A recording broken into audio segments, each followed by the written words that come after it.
Hello, this is Pastor Hotom Azuma, the lead pastor of the Furnace Ministry in the city of Calabar, Cross River State, Nigeria. It's my pleasure to reach out to you once again through this medium. Today, I've come to reach out once again to those in corporate organizations, busy schedules, tight jobs, no time.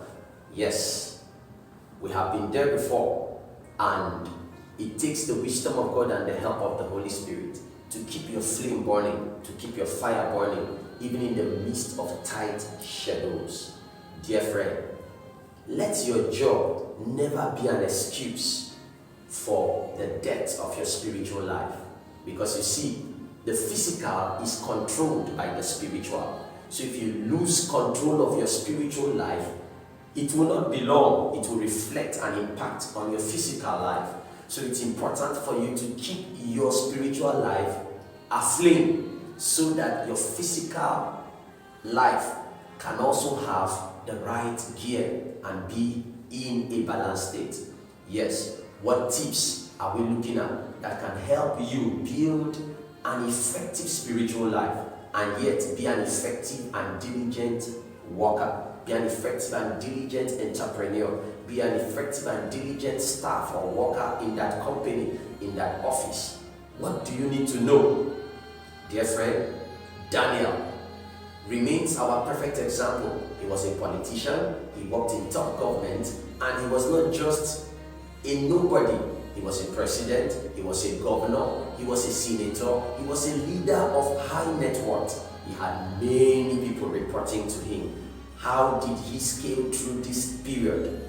Number two thing we've talked about, the first one we talked about, is that he was very faithful in his prayer life.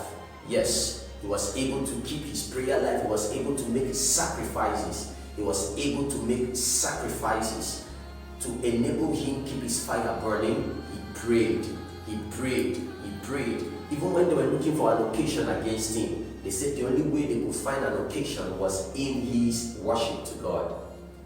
In Daniel chapter 1 verse 8, Daniel purposed in his heart that he will not defile himself. So in that office, in that job, in that business, if you decide not to defile yourself, God will back you up. Because of that decision Daniel took, he found the favor of God.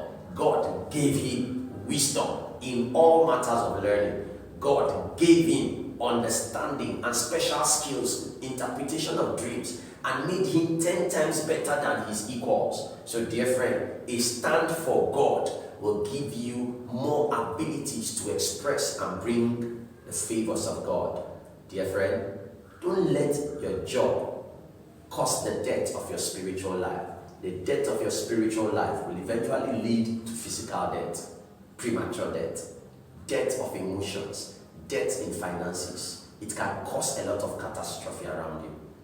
Dear friend, till I reach out to you once again, take note: effective prayer life and sacrificial living. Let go. Don't join them. Daniel purposed in his heart that he will not join them to do what they are doing. Don't join the world to do what they are doing. Separate yourself. Stand out for God, and God will stand for you. God bless you. Till I reach out to you, press the share button and keep sharing. God bless you.